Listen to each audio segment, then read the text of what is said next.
Hello बच्चों, कैसे हैं आप लोग। आशा और उम्मीद करता हूँ स्वस्थ होंगे, मस्त होंगे। जहाँ भी होंगे ज़बरदस्त तरीके से आप अपनी तैयारी कर रहे होंगे।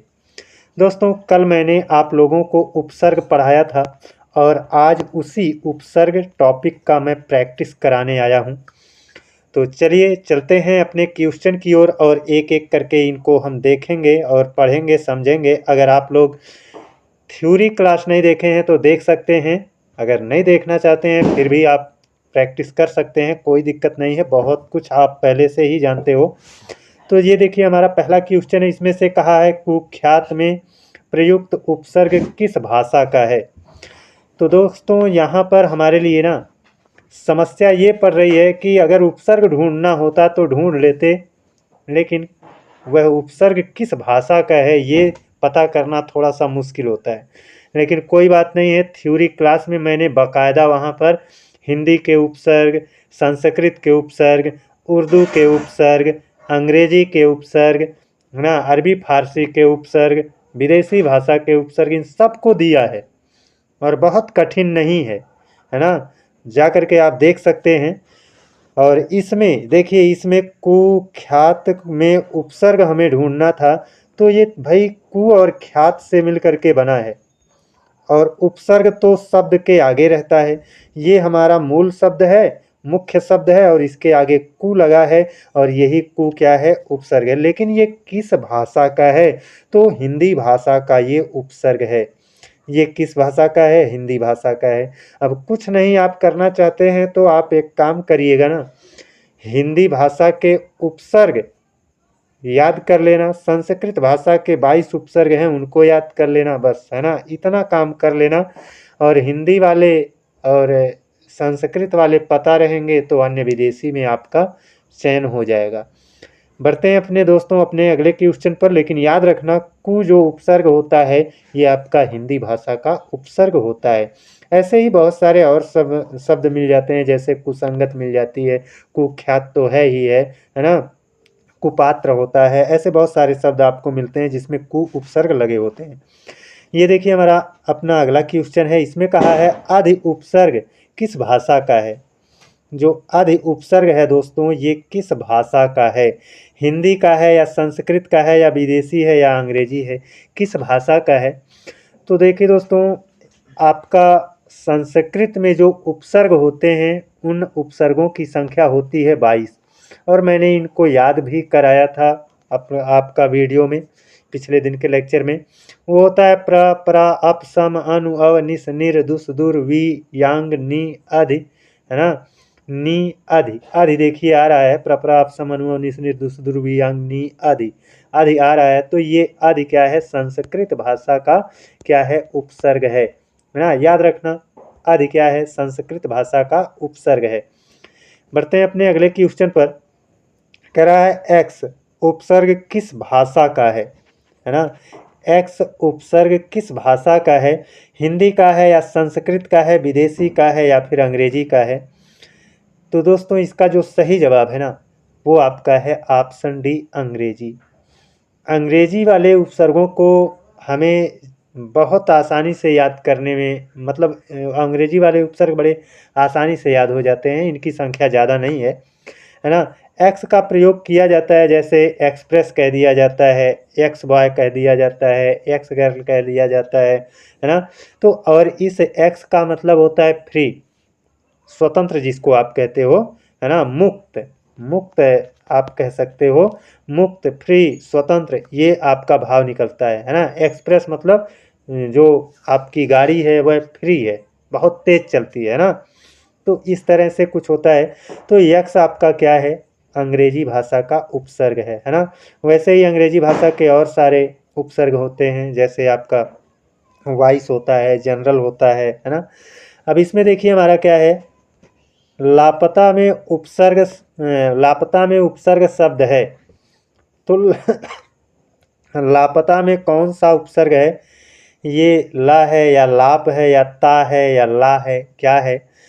तो देखिए दोस्तों, इनको तोड़िए ना, आप मूल शब्द निकालिए और आगे का आपका उपसर्ग रहेगा, क्योंकि जो उपसर्ग होते हैं वो शब्द के आगे ही रहते हैं। तो यहाँ पर ला पर बड़ा की मात्रा और पता, इसी में टूटेगा। और ये पता मूल शब्द है, इसके आगे ला शब्द जुड़ा, ला शब्द कहो या शब्दांश कहो या अक्षर कहो, है ना, ये ला जुड़ा है, तो ये ला क्या हो जाएगा, आपका उपसर्ग हो जाएगा लापता में। लापता के आपके बहुत सारे उदाहरण है, जैसे लाइलाज है, लापता है, लाजवाब है ना, ऐसे बहुत सारे उदाहरण मिलते हैं।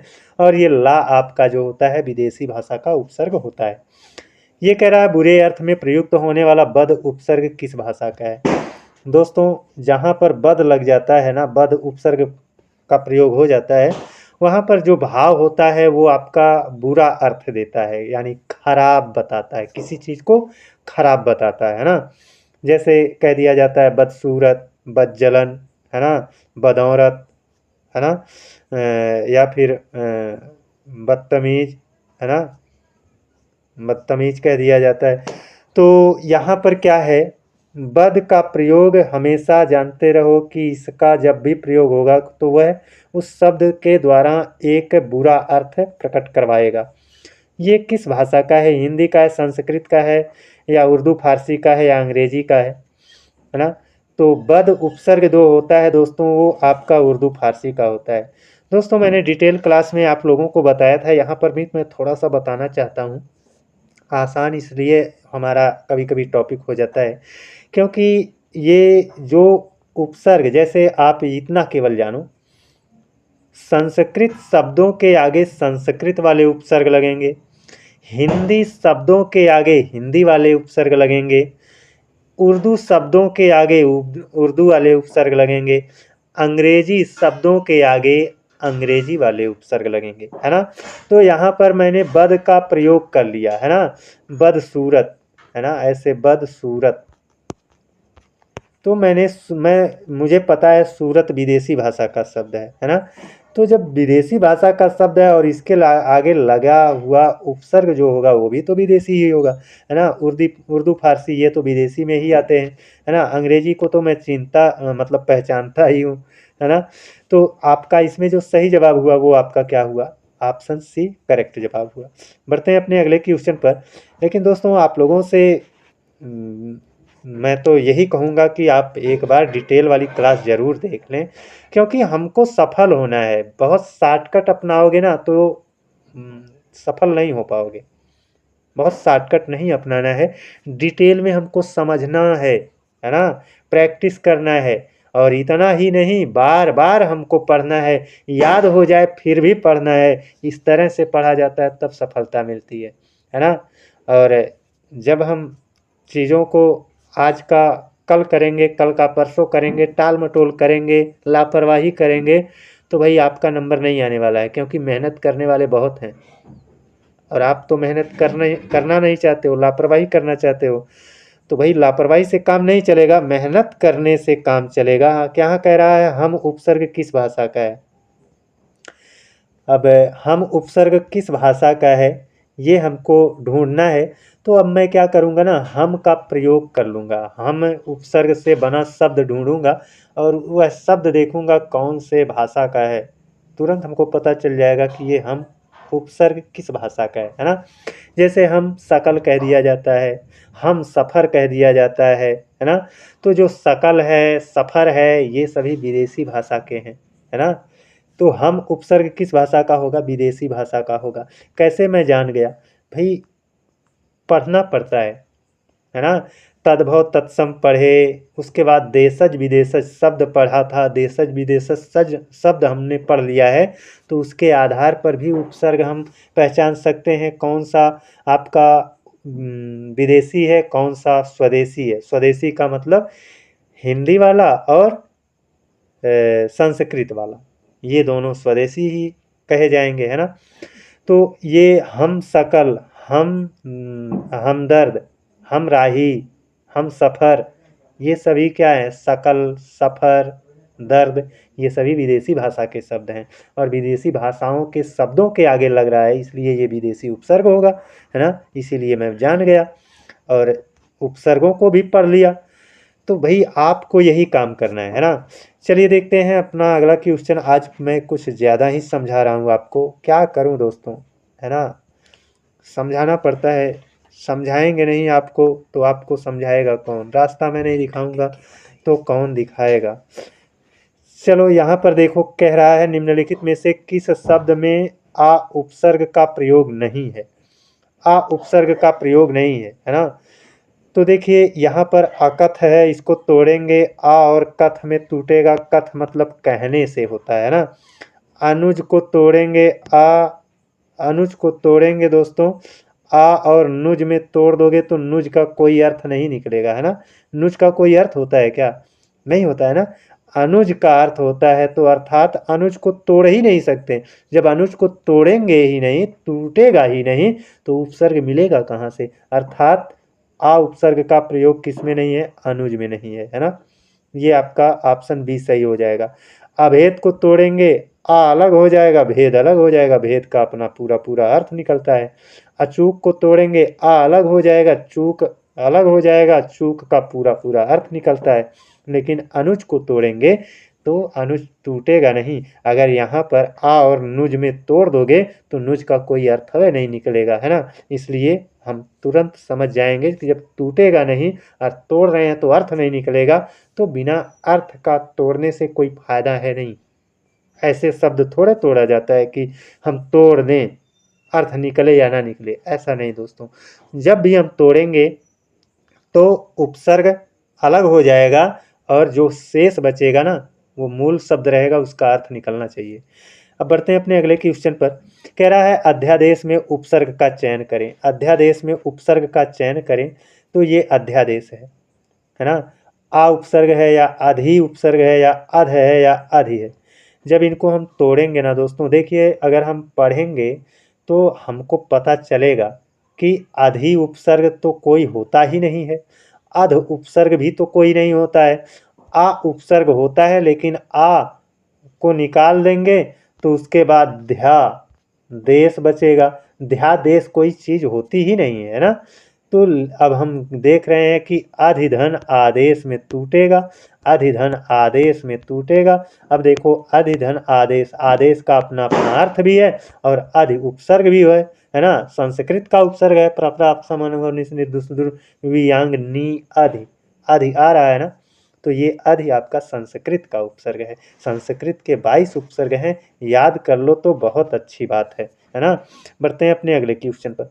ये कह रहा है संचय में प्रयुक्त उपसर्ग का चयन करें। संचय, अब देखिए दोस्तों, कभी कभी ऐसा होता है ना कि हम शब्दों का संध विच्छेद करते हैं तो भी हमको उपसर्ग मिल जाता है ना। लेकिन ये जरूरी नहीं है कि हर शब्द का संधि विच्छेद करेंगे तभी उपसर्ग मिलेगा, है ना। संधि विच्छेद करने से उपसर्ग मिलता है, लेकिन ये जरूरी नहीं है कि सभी शब्दों का संधि विच्छेद करें हम, है ना।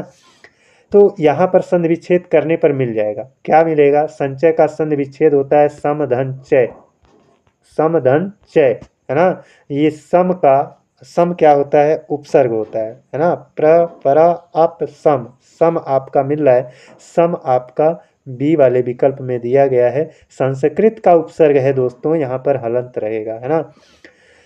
बढ़ते हैं अपने अगले क्वेश्चन पर। ये देखिए साथियों, अपना अगला क्वेश्चन है। इसमें कहा है आगमन में प्रयुक्त उपसर्ग किस भाषा का है। भाई साहब, आगमन, आगमन को तोड़िए, आ और गमन में टूटेगा, है ना। गमन माने क्या होता है? कहीं जाएंगे तो कहेंगे गमन, लेकिन आएंगे ना, वापस आएंगे तो कहेंगे आगमन। आपके घर पर कोई आ रहा होता है तो कहते हो आगमन हो रहा है। आगमन मतलब आना, गमन मतलब जाना। तो आ यहाँ पर उपसर्ग है और ये आ उपसर्ग किस भाषा का है? गमन को देखो, गमन क्या है? हिंदी भाषा का शब्द है, तो इसके आगे लगा हुआ उपसर्ग हिंदी भाषा का होगा। ऑप्शन ए हमारा क्या हो जाएगा? करेक्ट जवाब हो जाएगा। बढ़ते हैं दोस्तों अपने अगले क्वेश्चन पर। इसमें कहा है अत्यधिक में प्रयुक्त उपसर्ग है। अत्यधिक, अत्यधिक को तोड़िए, है ना। ये क्या? ये टूटेगा अतिधन, अतिधन अधिक में, अतिधन अधिक में, तो अधिक ये हो गया अधिक, है ना। तो इसमें क्या हो जाएगा? अति आपका आगे मिल रहा है और शब्द के आगे ही तो उपसर्ग रहते हैं, तो ये हो जाएगा अति उपसर्ग, इसमें आपका बनेगा सही जवाब। अब देखते हैं अपना अगला क्वेश्चन। इसमें कहा है निम्नलिखित में बा उपसर्ग वाला विकल्प है। भाई साहब बा उपसर्ग वाला विकल्प हमको ढूंढना है। और ये जो बा उपसर्ग होता है ना, ये विदेशी भाषा का उपसर्ग है ना। इसलिए विदेशी शब्द के आगे लगेगा, है ना। अब ये उपसर्ग याद कर लोगे तो विदेशी शब्द याद हो जाएंगे, विदेशी शब्द याद कर लोगे तो उपसर्ग विदेशी याद हो जाएंगे। कितना आसान है, बहुत आसान है।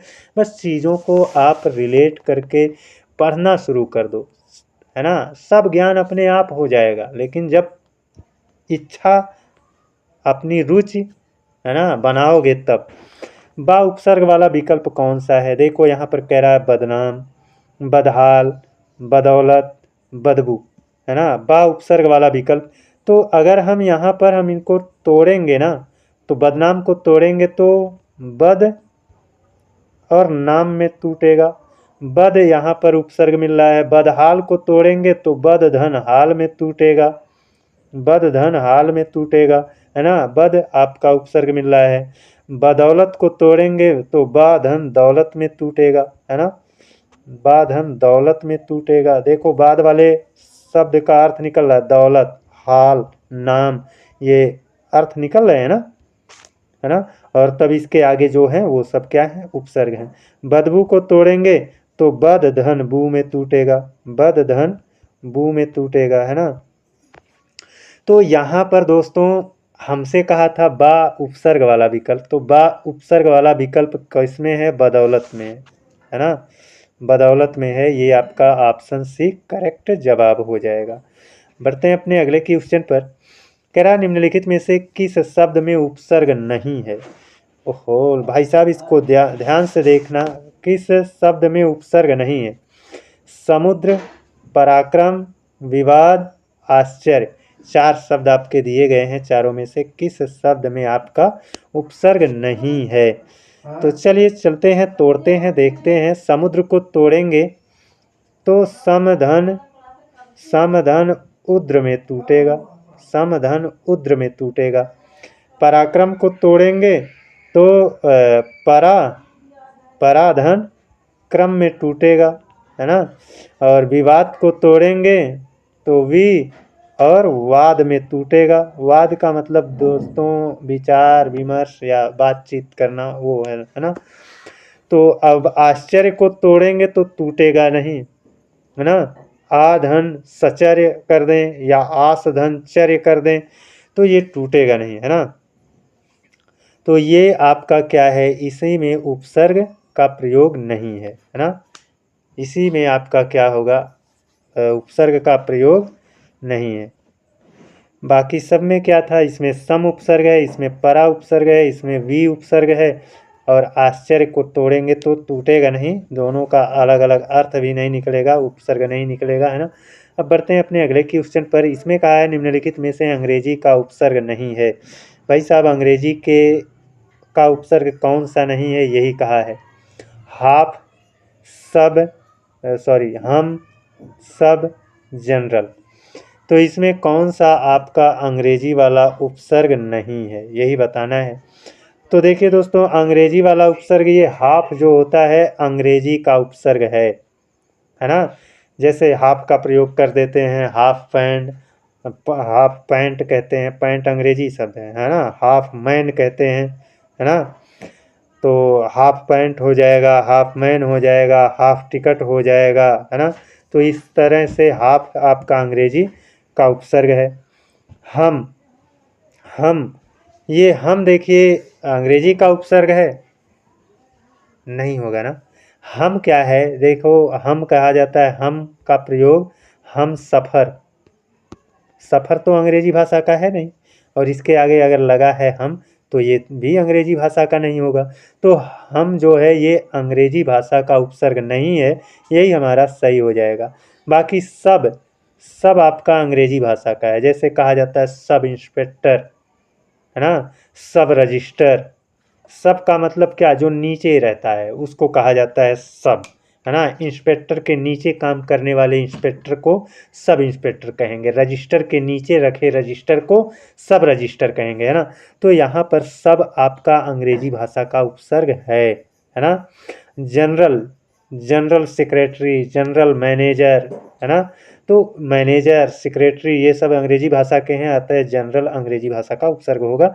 यहाँ पर हम आपका अंग्रेजी भाषा का शब्द सॉरी अंग्रेजी भाषा का उपसर्ग नहीं है। बढ़ते हैं अपने अगले क्वेश्चन पर। कह रहा है शब्दों के आगे जुड़ने वाले वाक्यांश या अक्षर को क्या कहते हैं। दोस्तों यही चीज़ तो मैं अभी बता रहा हूँ, शुरू से लेकर के शब्द के आगे जब कोई चीज़ जुड़ती है तो वो होता है आपका उपसर्ग, है ना, उपसर्ग। और जब शब्द के पीछे कोई जुड़ता है तो वो होता है क्या, प्रत्यय। शब्द के पीछे जुड़ने वाले वाक्यांश या अक्षर या वाक्यांश नहीं कह सकते, शब्दांश, है ना।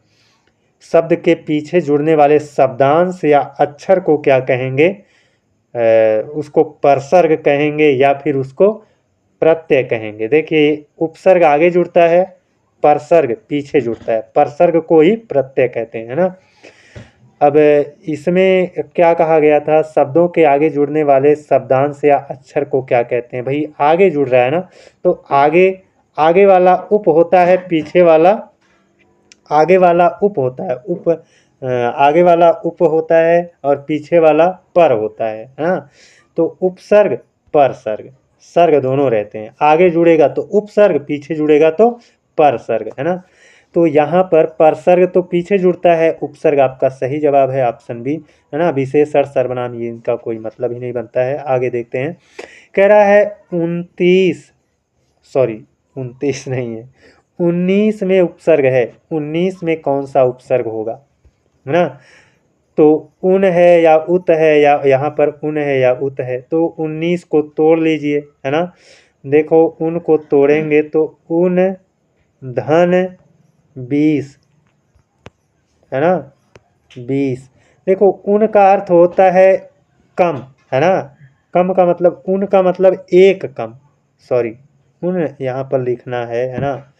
क्या बताएं, कभी कभी गलतियां हो भी जाती हैं, है ना। ओहो, यहाँ उन लिखना है दोस्तों, अन हो गया, है ना। उन धन 20, उन धन 20। तो उन का अर्थ क्या होता है, उन का अर्थ होता है एक कम, एक कम। 20 का मतलब 20 ही होगा, यानी 20 से एक कम। 20 से एक कम को हम क्या कहेंगे, 20 से एक कम को 19 कहते हैं ना। तो उन, ये जो ना पर हलंत नहीं लगेगा, है ना, ना पर हलंत नहीं लगेगा, अर्थात आपका ऑप्शन सी क्या होगा, करेक्ट जवाब हो जाएगा दोस्तों। अब आगे बढ़ते हैं, अपने अगले क्वेश्चन को देखते हैं। कह रहा है निष्फल में उपसर्ग है, निष्फल में आपका क्या हो जाएगा, उपसर्ग ढूंढना है। तो यहाँ पर दोस्तों निष्फल में उपसर्ग क्या है, थोड़ा ध्यान देने की बात है यहाँ पर। तो निष्फल को जब हम तोड़ेंगे ना तो निस धन फल में टूटेगा, निस धन फल में टूटेगा। तो इसमें आपका क्या होगा, निस उपसर्ग होगा, जिस पर हलंत लगा है वो होगा, है ना। बढ़ते हैं अपने अगले क्वेश्चन पर। ये कह रहा है कु उपसर्ग का प्रयोग निम्न में से किसमें नहीं है। कु, कु आपको तो पता है, सबसे पहला शायद यही कु उपसर्ग ही हमने बताया था, प्रश्नावली करा रहे थे तब। कु आपका हिंदी भाषा का उपसर्ग होता है, और कु उपसर्ग का प्रयोग निम्न में से किसमें नहीं है। कुसंगत में कु अलग हो जाएगा, संगति अलग हो जाएगा, संगति का अर्थ निकलेगा। कुपात्र में कु अलग हो जाएगा, पात्र अलग हो जाएगा, पात्र का अर्थ निकलेगा, है ना। लक्षण है, कु अलग हो जाएगा, लक्षण का अर्थ निकलेगा। लेकिन कु अलग हो जाएगा, लीन, लीन का कोई अर्थ नहीं निकलेगा, है ना। कुलीन को तोड़ा नहीं जा सकता, है ना।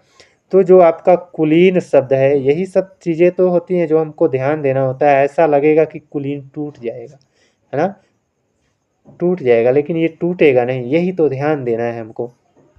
कुलीन, कुलीन मतलब जो ऊंचे कुल में पैदा हुआ व्यक्ति होता है उसे कहते हैं क्या, कुलीन कहते हैं, है ना। तो अब इसको तोड़ नहीं सकते, अर्थात इसमें उपसर्ग का प्रयोग नहीं है। और यहाँ पर कहा गया है उपसर्ग का प्रयोग निम्न में से किस में नहीं है, तो कुलीन में नहीं है। ऑप्शन डी हमारा क्या हो जाएगा, करेक्ट जवाब हो जाएगा। बढ़ते हैं अपने अगले क्वेश्चन पर। निम्न में से विदेशी उपसर्ग से बना शब्द है। भाई यहाँ पर विदेशी उपसर्ग से बना शब्द ढूंढने को कह रहा है ना।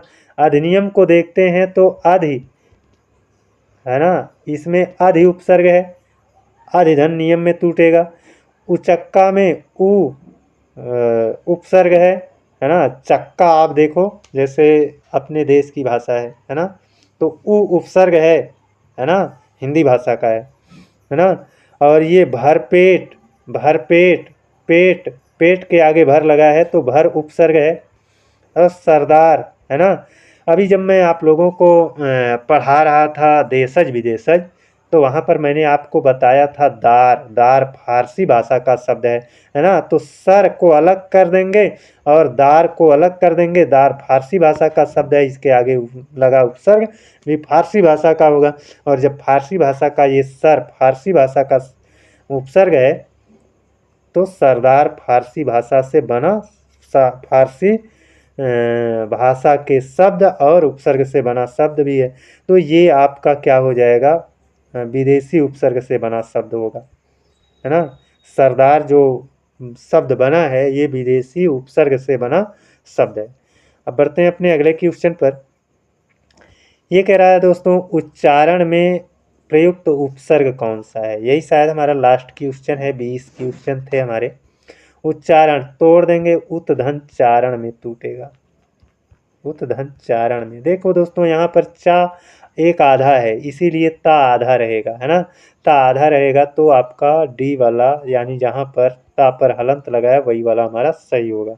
बहुत लोग ता पूरा वाला ले लेंगे, उसको नहीं लेना है। आपको थोड़ा दिमाग लगाना है कि यहाँ पर आपका चा जो है आधा है ना, इसलिए आपका क्या हो जाएगा, ता आधा रहेगा।